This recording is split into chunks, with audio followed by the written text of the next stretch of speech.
بسم اللہ الرحمن الرحیم الحمد للہ رب العالمین والصلاة والسلام علی سیدنا و حبیبنا محمد وعلی آلہ و اصحابہ اجمعین۔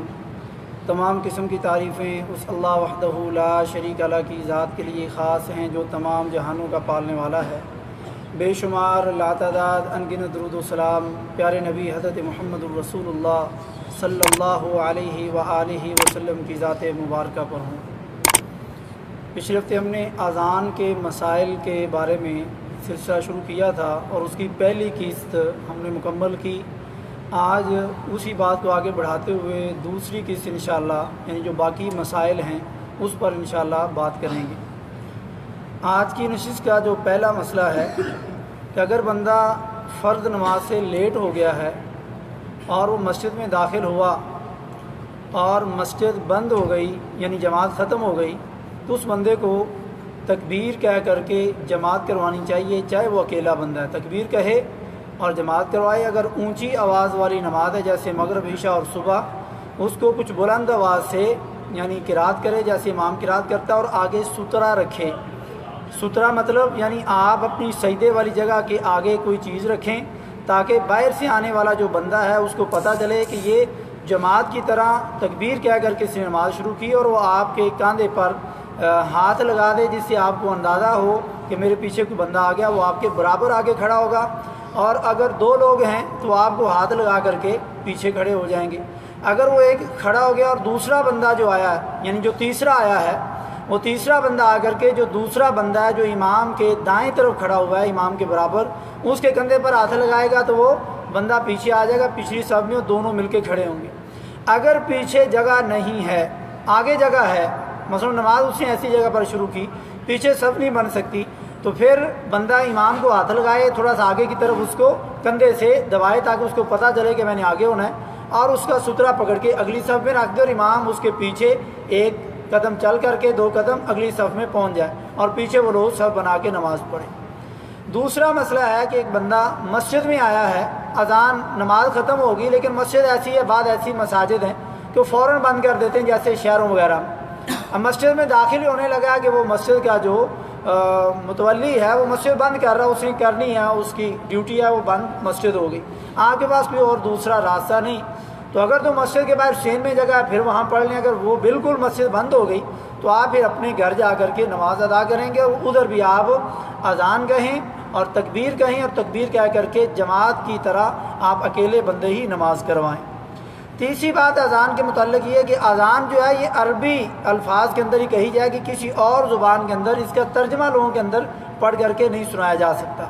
اور یہ اللہ رب العزت کا یہ بہت بڑا کرم ہے کہ اللہ رب العزت نے اس عربی زبان کو مختلف طرح کے ہزاروں کی تعداد میں جو دنیا میں زبانیں ہیں جو عربی بول ہی نہیں سکتے، لیکن قرآن پاک آپ دیکھ لیں وہ عربی میں پڑھتے ہیں، اور ایسا قرآن پاک پڑھتے ہیں کہ انسان تصور نہیں کر سکتا کہ یہ بندہ عجمی بندہ ہے، عربی زبان نہیں ہے لیکن قرآن بالکل صحیح تلفظ کے ساتھ پڑھ رہا ہے۔ تو اذان بھی انہی میں سے ایک معجزہ ہے کہ سب طرح کے لوگ، ہر زبان کے لوگ اس کو یاد کر لیتے ہیں اور اسی آواز کے ساتھ وہ اللہ رب العزت کا پیغام دن میں 5 بار لوگوں کو کہہ کر کے اللہ کی طرف بلاتے ہیں۔ تو یہ عربی زبان میں ہی اذان ہوگی۔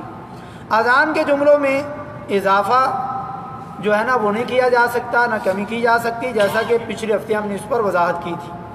اور اذان کے جملوں میں زیادہ فاصلہ کچھ کرے گا تو ٹھیک ہے، لیکن بہت زیادہ فاصلہ کرے گا تو اذان باطل ہو جائے گی، جیسے اللہ اکبر اللہ اکبر اللہ اکبر اللہ اکبر۔ اب مثلا ادھر اکبر کے بعد وہ کافی دیر رکا تو یہ اذان کا مقصد فوت ہو گیا ہے۔ اب کسی کو نہیں پتا کہ اذان دے رہا تھا یا ویسے اس نے اللہ کے نام کی آواز بلند کی، تو اگر زیادہ فاصلہ ہو گیا تو اذان باطل ہو جائے گی۔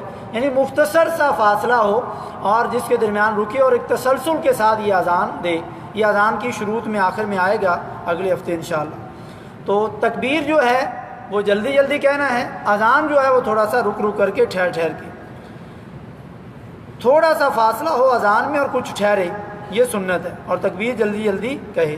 اذان اور اقامت کے درمیان اتنا وقفہ ہو کہ کھانا کھانے والا کھانے سے فارغ ہو جائے، یعنی وہ تسلی سے کھانا کھا لے۔ اسی طریقے سے کسی کو قضائے حاجت کرنی ہے تو وہ تسلی سے قضائے حاجت کر کے نماز کے اندر آ کر کے شامل ہو سکے۔ یہ ہر اذان اور اقامت کے درمیان یہ سلسلہ ہے، لیکن عام طور پر بعض جگہ پر لوگ اس کی مخالفت کرتے ہیں، خصوصاً مغرب کی نماز کے وقت۔ مغرب کی اذان کے بعد بھی بالکل ہمارے ہاں کئی مساجد میں وقفہ دیتے ہی نہیں، جو کہ خلاف سنت عمل ہے۔ ادھر اذان ختم ہوئی، ادھر فوراً یعنی اذان کی دعا بھی شاید اچھے طریقے سے نہیں پڑھ سکتے، اور جو مکبر ہے وہ تکبیر کہے گا اور جماعت کھڑی ہو جائے گی۔ اب جماعت کھڑی ہوگی، مسجد میں کتنے لوگ تھے؟ 3 یا 4 لوگ۔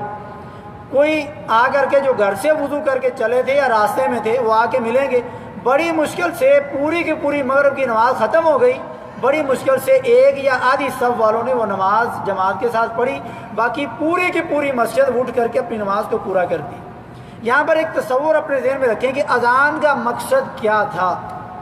لوگوں کو اللہ کی طرف بلانا کہ اذان کا ٹائم ہو گیا ہے، نماز کا ٹائم ہو گیا ہے، نماز پڑھنی۔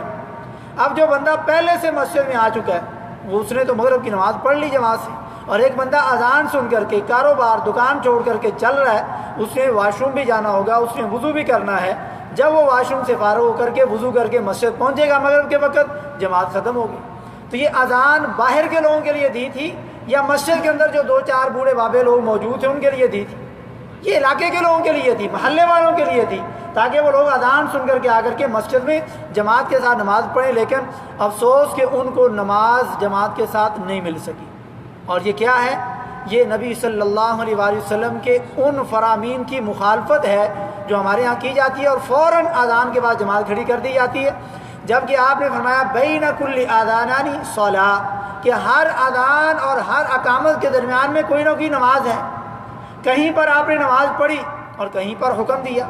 آپ نے فجر کی اذان کے بعد پڑھی 2 سنت، ظہر کی اذان کے بعد پڑھی 4 سنت، عصر کی اذان کے بعد آپ نے کبھی پڑھی کبھی نہیں پڑھی، جس کو ہم سنت غیر موقعہ کہتے ہیں۔ مغرب کی اذان کے بعد آپ نے حکم دے دیا، یہ بخاری شریف کی حدیث ہے، فرمایا صلوا قبل المغرب رکعتین، صلوا قبل المغرب رکعتین، صلوا قبل المغرب رکعتین، 3 بار یہ حکم فرمایا کہ مغرب کے سے پہلے 2 رکعت نماز پڑھو، مغرب سے پہلے 2 رکعت نماز پڑھو، مغرب سے پہلے 2 رکعت نماز پڑھو۔ آگے آپ اگر یہ قید نہ لگاتے تو یہ فرض کی طرح فرض ہو جانی تھی، لیکن آپ نے فرمایا لمن شاء، جو چاہے۔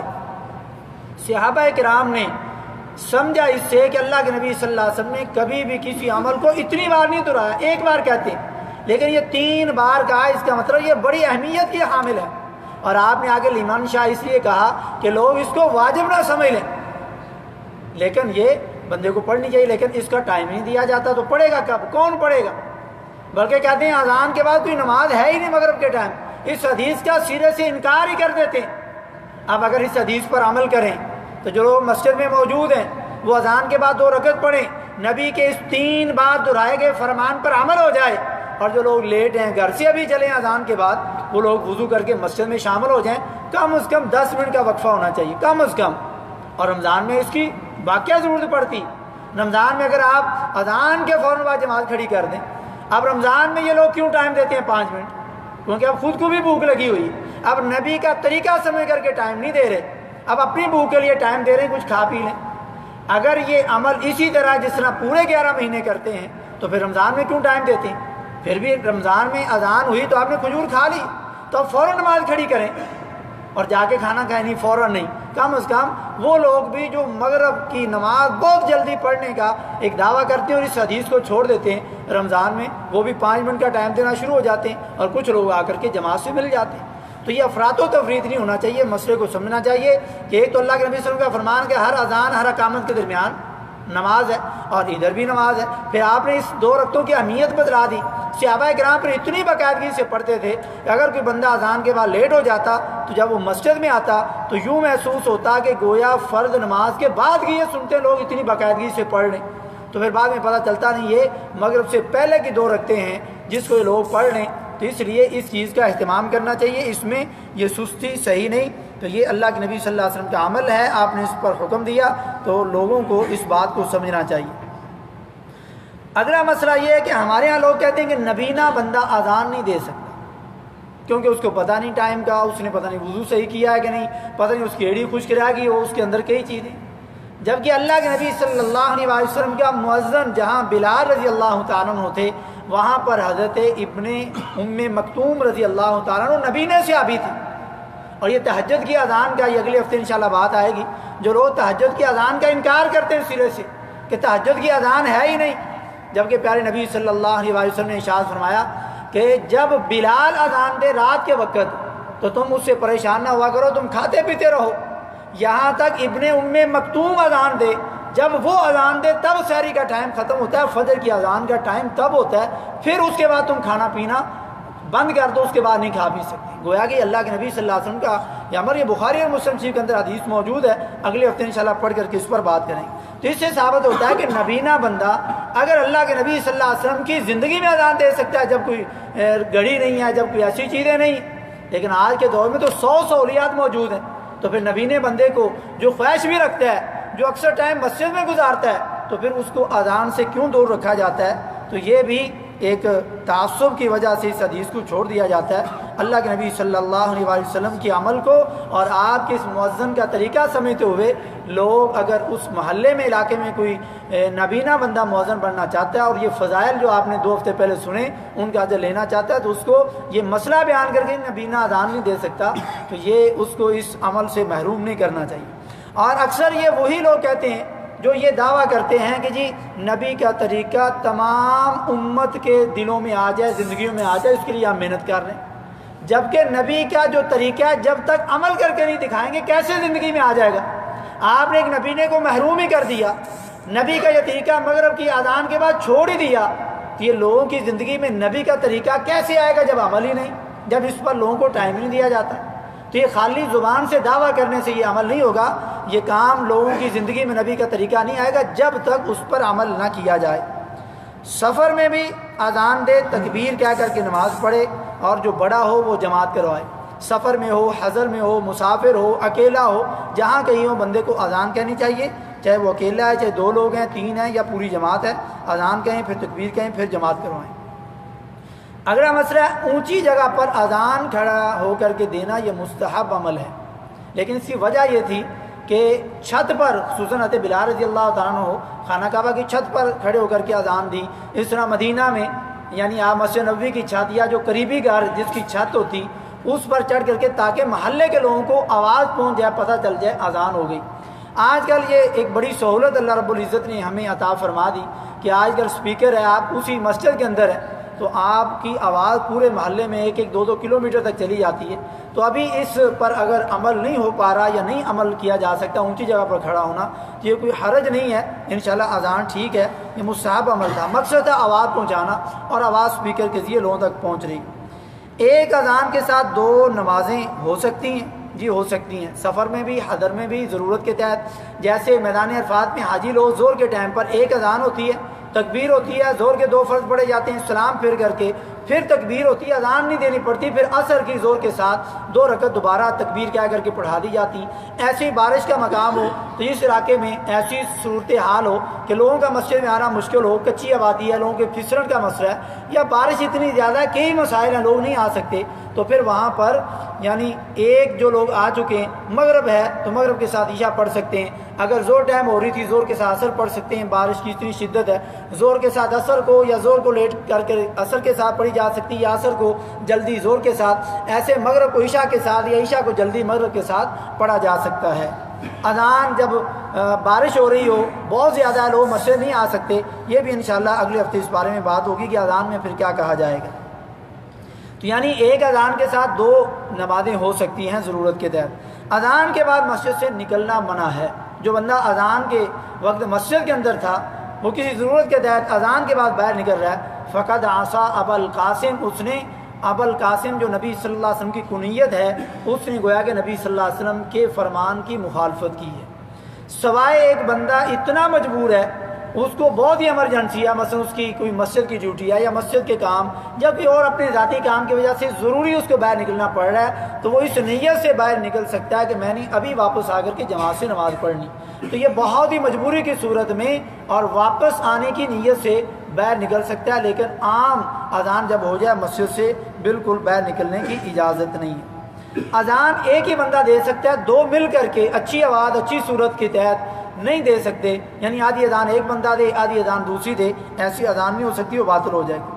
ایک مسجد میں ایک سے زیادہ مؤذن بھی مقرر کیے جا سکتے ہیں، جیسے زور اور عصر کی اذان فلاں بندہ دے، مغرب عشاء کی فلاں دے، تہجد کی فلاں دے، فجر کی فلاں دے، جیسے حضرت بلال یعنی تہجد کے ٹائم کی یعنی فجر سے پہلے اذان دیتے تاکہ لوگ جو قیام کر رہا ہے اس کو پتہ چل جائے کہ فجر کی قریب ہے ٹائم، اور جس بندے نے کھانا کھانا ہے وہ کھانا تسلی سے کھا لے۔ اور جب ابن مکتوم نبینہ سے ابھی اذان دیتے تو پتہ چل جاتا کہ اب فجر کی اذان ہوگی، اب کھانا پینا بند ہے۔ تو یعنی ایک اذان کے لیے کئی مؤذن مقرر کیے جا سکتی ہیں۔ اذان کے بعد نماز کے لیے لوگوں کو اعلان کر کے بلانا کہ بھائیو اذان ہوگی، ابھی تک مسجد میں کوئی بندہ نہیں پہنچا، یہ منع ہے، یہ جائز نہیں۔ یا آپ لوگوں کو جا کر کے کمرے میں دروازے کھٹکھٹائیں کہ جی اذان ہوگی، آپ مسجد میں آئیں، آپ ابھی تک نہیں نکلے۔ ہاں آپ اپنے کمرے سے نکلیں، کمرے والوں کو دائیں بائیں آپ کی لائن کے اندر جو لوگ ہیں ان کو کہہ سکتے ہیں بھائی یار نکلو، اذان ہوگی، نہیں نکلے۔ لیکن آپ اذان کے بعد سپیکر کے اندر لوگوں کو آوازیں دیں کہ اذان ہوگی، کوئی بندہ ابھی تک مسجد میں نہیں آیا، یا اس نیت سے اذان کے بعد تلاوتیں کرتا رہے، نعتیں پڑھتا رہے تاکہ لوگوں کو پتہ چل جائے اذان ہو گئی، تو یہ صحیح نہیں ہے، خلاف سنت عمل ہے۔ یعنی جو بندہ اللہ اکبر اللہ اکبر، اللہ سب سے بڑا ہے، اللہ سب سے بڑا ہے، یہ اتنی بڑی صدا سن کر کے جو مسجد میں نہیں آ رہا، نہیں آنا چاہتا، پھر آپ اپنی صدا دے کر کے اس کو مسجد میں بلانا چاہتے ہیں، تو یہ طریقہ غلط ہے، صحیح نہیں۔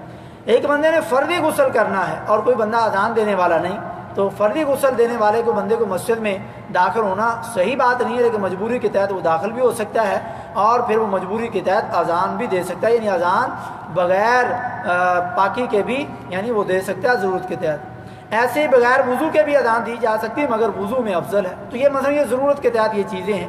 لیکن اگر بعض اب ایسی صورتحال ہوتی ہے کوئی بندہ ہی نہیں اور اس بندے نے وضو نہیں، پانی نہیں ملا، تیمم کی جگہ نہیں ملی، تو وہ اذان ہی لیٹ کر دیتے ہیں، گھنٹہ ہو گیا جی نہیں ملی مٹی، پانی نہیں ملا، میں کیا کرتا؟ نہیں، آپ اذان دے سکتے ہیں، اور اذان دے کر کے آپ اپنا یعنی وضو کر لیں تاکہ باقی لوگ نماز ٹائم سے پہنچ جائیں۔ اذان چل پھر کر کے نہیں دینی چاہیے، یعنی اللہ اکبر ادھر شروع کیا، چل کر کے ادھر گیا، ادھر سے ادھر آیا، آگے سے پیچھے، ایسے ہی تکبیر بھی۔ میں چھوٹا جب ایک حفظ کر رہا تھا تو وہاں ایک بزرگ تھے جو ہمارے مدرسے کے محترم ہی تھے، وہ جب مسجد میں داخل ہوتے اندر کے سین میں ادھر سے تکبیر پڑھنا شروع کر دیتے، اللہ اکبر اشہدو ان لا الہ الا اللہ، ڈبل ڈبل تکبیر پڑھتے تھے، جو کہ جائز ہے، افضل اور سنت نہیں۔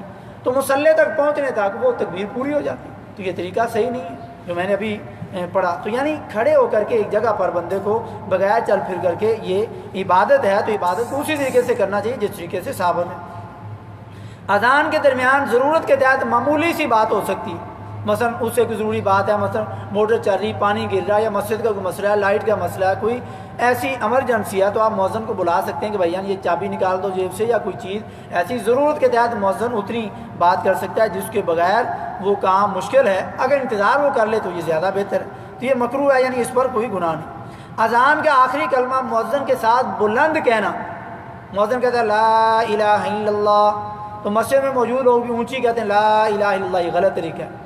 جس طریقے سے آپ باقی اذان کے کلمات کا جواب دے رہے ہیں اسی آواز اسی سپیڈ سے آپ جواب دیں، یعنی بلند آواز سے۔ ایسے تکبیر ختم ہوتی تو اکثر لوگ پہلی سوال کہتے ہیں لا الہ الا اللہ، یہ غلط طریقہ ہے، یہ اقامت کے مسائل میں بات آئے گی۔ ایسے کہتے ہیں حق لا الہ الا اللہ، یہ غلط ہے۔ ایسی بات لوگ اذان کے بعد اور تکبیر کے بعد آگے بڑھا دیتے ہیں محمد الرسول اللہ۔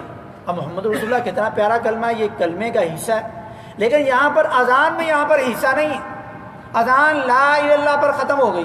اب آپ اپنی مرضی سے آگے محمد الرسول اللہ کہہ رہے ہیں، گویا کہ آپ اذان اور تکبیر میں اضافہ کر رہے ہیں، یعنی آپ یہ سمجھ رہے ہیں کہ یہ جب تک میں جملہ نہیں کہہ رہا ہوں اذان یا تکبیر ناقص ہے، اور یہ آپ کی کم عقلی اور جہالت ہے، یعنی آپ اس دین کو، اس اذان کو آگے بڑھانا چاہ رہے ہیں جس پر دین نے ختم کر دی، تو آگے محمد رسول اللہ اذان تکبیر کے کہنا یہ بدعت ہے، یہ صحیح نہیں۔ کئی اذانوں کی آواز آئے محلے میں یا ایک کمپنی میں، کئی مسئلے ہیں، اسپیکر کی وجہ سے اذان نہیں آتی ہیں، آواز آتی ہے، تو بندہ کیا کرے؟ سب کا جواب دینا چاہیے، افضل ہے کہ بندہ سب کا جواب دے۔ اگر سب کا نہیں دے سکتا تو کم از کم جو آپ کے کمرے کے قریب ہے، جس کی آواز زیادہ آپ کو آ رہی، تو کم از کم ایک اذان کا جو پہلے ہو اس کا جواب ضرور دیں، لیکن اگر سب کا دیں تو یہ زیادہ بہتر ہے۔ فاسق بندے کی کبیرہ گناہ کرنے والے نے اذان دی ہے، زنا کرنے والا ہے، جھوٹ بولنے والا ہے، لوگوں کے ساتھ دھوکہ کرنے والا ہے، ظلم کرنے والا ہے، تو اذان انشاءاللہ ٹھیک ہے، دہرانے کی ضرورت نہیں۔ گناہ گار بندہ ہے، توبہ کرنی چاہیے کہ ان اعمال کو چھوڑ کر کے یہ اللہ کی طرف لوگوں کو بلانے کا عمل ہے، تو بندے کو اپنے آپ کو ان کبیرہ بڑے گناہوں سے پاک کرنا چاہیے۔ اذان کی آواز سن کر کچھ تو بے تاب ہو جاتے ہیں نماز کے لیے، اور کچھ T V channel, mobile phone اور کال میں مصروف ہو جاتے ہیں۔ یہ بلاوا ہے، پکار ہے، ذرا انسان تصور کرے کس کی طرف سے، یہ پکار کس کی ہے؟ رب رحمان کی طرف سے پکار ہے، شہنشاہوں کا شہنشاہ، بادشاہوں کا بادشاہ، مدیروں کا مدیر۔ تو بندے کو یعنی اللہ کی محبت کی خاطر، جس طرح اللہ نے دوسرے اس بارے میں کہا والذین آمنوا اشد حبا للہ، کہ جو ایمان والے ہیں ان کی شدید ترین، سب سے زیادہ، رسول اللہ صلی اللہ علیہ وسلم سے بھی زیادہ ان کی اپنے رب سے محبت ہونی چاہیے۔ یہ رب کہہ رہا ہے والذین آمنوا، جو ایمان لے آئے ہیں، اشد شدید ترین حبا للہ، وہ اللہ سے محبت رکھتے ہیں۔ تو اگر اللہ سے محبت ہے تو پھر یہ مسلمان اتنا بڑا جملہ سن کر کے اللہ اکبر، سب سے بڑا اللہ ہے، یہ سن کر کے اس کو فوراً پھر مسجد کی طرف آنا چاہیے، پھر mobile phone, T V channel اور پھر گیم اور کرکٹ میچ، یہ ایک بہت بڑا فتنہ ہے۔ مثلا ایسے نمازی، خصوصاً جب پاکستان انڈیا کا میچ ہو، فائنل میچ ہے، ایسے پکے نمازی کئی بار آنکھوں سے دیکھا ہے کہ جو کبھی نماز نہیں چھوڑتے، اس دن وہ بھی کہتے ہیں یہ اکٹھی پڑھ لیں گے، ہو جاتی ہیں نا، اکٹھی پڑھ لیں گے، میچ دیکھ لیں۔ تو یہ انہوں نے اللہ کو آج بڑا نہیں سمجھا، آج انہوں نے کرکٹ میچ کو، یہ پاکستان انڈیا کے فائنل میچ کو بڑا سمجھ لیا ہے۔ تو یہ بھی برے زمرے میں آتی ہے، شرک کے قریب تک یہ بات چلی جاتی ہے، تو مسلمان کو یہ بات سمجھنی چاہیے۔ اللہ تعالیٰ نے کلام پاک میں دوسرے جگہ پر فرمایا وَإِذَا نَادَيْتُمْ إِلَى الصَّلَاةِ اتَّخَذُوهَا هُزُوًا وَلَعِبًا ذَلِكَ بِأَنَّهُمْ قَوْمٌ لَا يَعْقِلُونَ، کہ جب انہیں اذان کے ذریعے نماز کی طرف، اللہ کی طرف بلایا جاتا ہے تو مسخریاں کرتے ہیں، مذاق کرتے ہیں اور کھیل کود کرتے ہیں۔ تو اللہ نے فرمایا یہ بے عقل لوگ ہیں۔ تو ہمیں چاہیے کہ ہم اذان کے وقت کھیل کود میں مصروف ہیں، کھیل کود کر رہے ہیں یا اذان کا مذاق اڑا رہے ہیں یا کیا کر رہے ہیں، یہ بندے کو سمجھنا چاہیے۔ اور جب بھی اذان کی طرف یعنی بلایا جائے، بندے کو فوراً یعنی آنا چاہیے۔ یہاں پر سعودی عرب میں بڑی اہم چیز دیکھی اور بڑا تعجب ہوا جب میں فرسٹ ٹائم آیا کہ ایک کھیل کے میدان کے اندر تھے ہم، اور مغرب کے بعد فٹ بال کا ان کا میچ شروع ہوا۔ یہ آخری بات کیا کہ میں بات ختم کرنے جا رہا ہوں، پھر آگے اور کئی مسائل انشاءاللہ آگے مکمل ہوں گے۔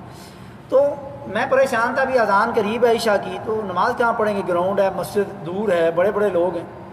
تو میرے رونگٹے یعنی کھڑے ہو گئے جب اذان کا ٹائم ہوا، مسجدوں سے آواز آئی ادھر، تو اذان کے بعد ہی ایک بندہ آیا، اس نے وہ اندر سے قلین تھے لا کر کے بچھائے، جن کے وضو تھے وہ ان پر آ گئے، جن کے وضو نہیں تھے انہوں نے دائیں بائیں سے وضو کر کے آئے اور آ کر کے گراؤنڈ کے اندر انہوں نے جماعت سے نماز پڑھی۔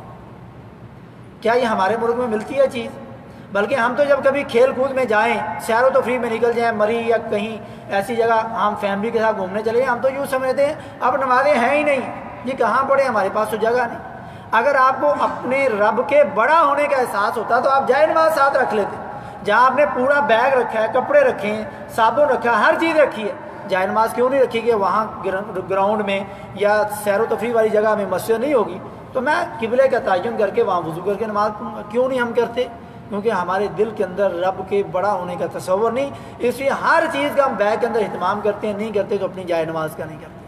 اور اسی طریقے سے یہاں آپ دیکھیں گے، آپ یعنی سرکاری طور پر میچ ہو رہے ہیں، اذان کا وقت ہوا ہے، وہیں پر بند ہے اور ادھر نمازیں ہو رہی ہیں، اذان ہو رہی، گراؤنڈ کے اندر سیر و تفریح کے اندر فیملی کے ساتھ ہے، روڈ کے سائڈوں میں آپ نے کئی بار یہاں سعودی عرب میں دیکھا ہوگا کہ فیملی کے ساتھ گاڑی کھڑی کی، مسجد دور ہے، سفر میں، تو ادھر ہی وہ ایک سائڈ میں کونے میں کھڑے ہو کر کے قبلے کا تعین کر کے میاں بیوی نماز پڑھ رہے ہیں۔